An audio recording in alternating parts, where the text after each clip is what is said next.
សូមជូនរឿងមង្គលការគីងគក់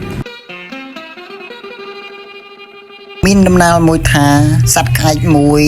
ហើរមកទុំលើដើមអំពិលក្បែរមាត់ត្រពាំងស្រាប់តែមានសំឡេងស្រែកហៅអើយបងក្អែកបងក្អែកក្អែកខំរកមើលរួចឆ្លើយតបទៅវិញទាំងងឿងឆ្ងល់ថាតើអ្នកណាគេហៅខ្ញុំសំឡេងនោះក៏ឆ្លើយមកវិញថាគឺខ្ញុំបងក្អែកខ្ញុំគឺត្រីក្រុមខ្ញុំនៅដើមត្រែងក្បែរមាត់ទឹកទេតាបងមកមើលឲ្យច្បាស់ទៅក្អែកងាករកមើលក៏ឃើញត្រីក្រុមមួយបន្លឹបខ្លួនទៅក្នុងទឹកអើបតែក្បាល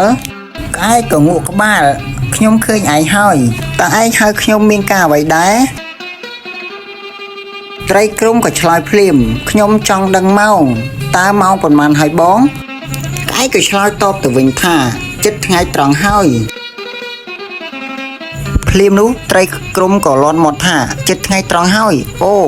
មិត្តភ័ក្តិរបស់យើងគីងគក់រៀបការថ្ងៃនេះហើយគេធ្វើពិធីនៅថ្ងៃត្រង់នេះហើយអញ្ចឹងខ្ញុំទៅសិនហើយព្រោះត្រូវប្រាប់ដំណឹងដល់បង្កងត្រីឆ្ដោត្រីចង្វានិងត្រីអណ្ដែកទៀតបងត្រីក្រុមចេញទៅផុតមិនយូរប៉ុន្មានគីងគក់ក៏មកដល់ល្មមក្អែកសួររាក់ទាក់អូកូនកំឡោះមកដល់ហើយ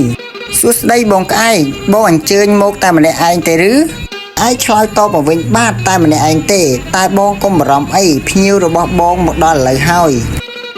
ភ្លាមនោះក្អែកក៏បានសួរទៅគីងគក់ថាតើគូដណ្ដឹងរបស់បងជានរណាដែរគីងគក់ក៏បានឆ្លើយតបទាំងរីករាយថាគឺនាងក្អុកកង្កែបតូចច្រឡឹងនៅត្រពាំងខាងកើតនោះណា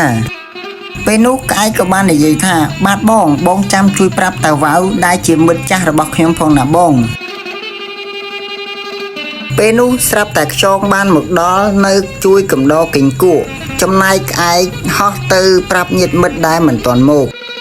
ពេលឃើញខ្យងនិងអណ្ដើកមកដល់ជាបន្តបន្ទាប់គីងគក់មានចិត្តអន្ទះសារយ៉ាងខ្លាំង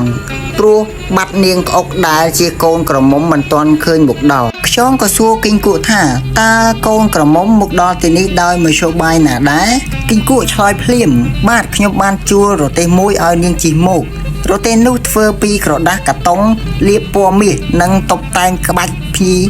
គ្រប់ពណ៌ស្អាតណាស់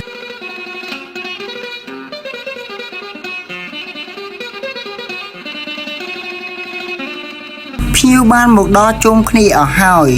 ជាហេតុធ្វើឲ្យគីងគក់រឹតតែពិបាកចិត្តបានពឹងកំប្រុកឲ្យឡើងដើមឈើរកមើលរទេះកូនក្រមុំប៉ុន្តែកំប្រុកប្រាប់ថា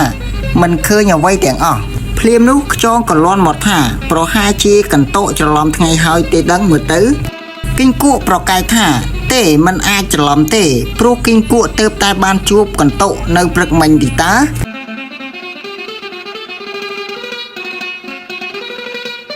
គីងគក់ពឹងកន្ទក់5មួយឲ្យជួយអស់រទេះនោះប៉ុន្តែដល់ម៉ោងរៀបពិធីមង្គលការទៅហើយនៅតែមិនឃើញកូនក្រមុំមកដល់ធ្វើឲ្យគីងគក់ឆ្លេឆ្លានៅមិនសុខ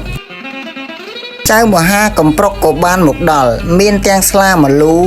ថងរោងគ្រប់សពចំណែកវងភ្លេងរបស់រៃក៏បានមកដល់ផងដែរ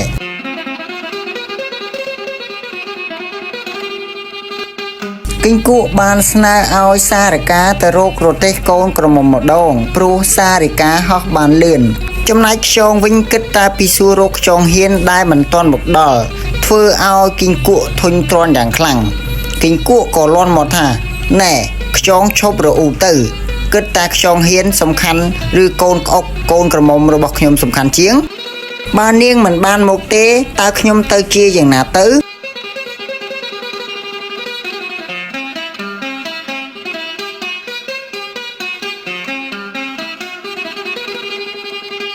មួយសន្ទុះក្រោយមកសារិកាក៏ត្រឡប់មកវិញគីងគក់សួរសារិកាថា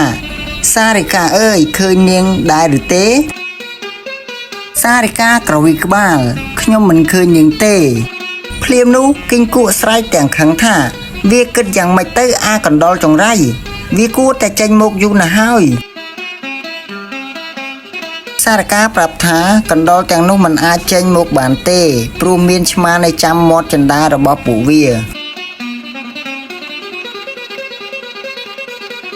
គ្រប់គ្នាភ័យខ្លាចខ្លាំងណាស់ខ្លាចឆ្មាស៊ីនាងក្អុក គីងគក់រៀបរាប់ទាំងហូរទឹកភ្នែកថាអូនក្អុកមាសបងអើយឆ្មាស៊ីអូនហើយហេតុអ្វីក៏ខ្ញុំកម្មក្រាស់ម្ដេះលោកអើយសារការប្រាប់ថាបងគីងគក់កុំភ័យពេកឆ្មាមិនអាចស៊ីនាងក្អុកបានទេភ្លាមនោះតើវ៉ៅធានីហោះទៅរកនាងក្អុកម្ដងទីបំផុតតើវ៉ៅបានត្រឡប់មកប្រាប់គីងគក់ថាបងគីងគក់មិនអីទេកូនក្រមុំចិត្តមកដល់ហើយអ្នកអស់រទេសគឺជាខ្យងហ៊ានគ្រប់គ្នាមិននឹកស្មានថាបាត់ខ្យងហ៊ានមិនមកស៊ីកាស្មានតែខ្យងហ៊ានទៅណាទេតាមិននឹកស្មានថាខ្យងហ៊ានទេជាអ្នកអស់រទេសកូនក្រមុំមករោងការជ័យនោះទេ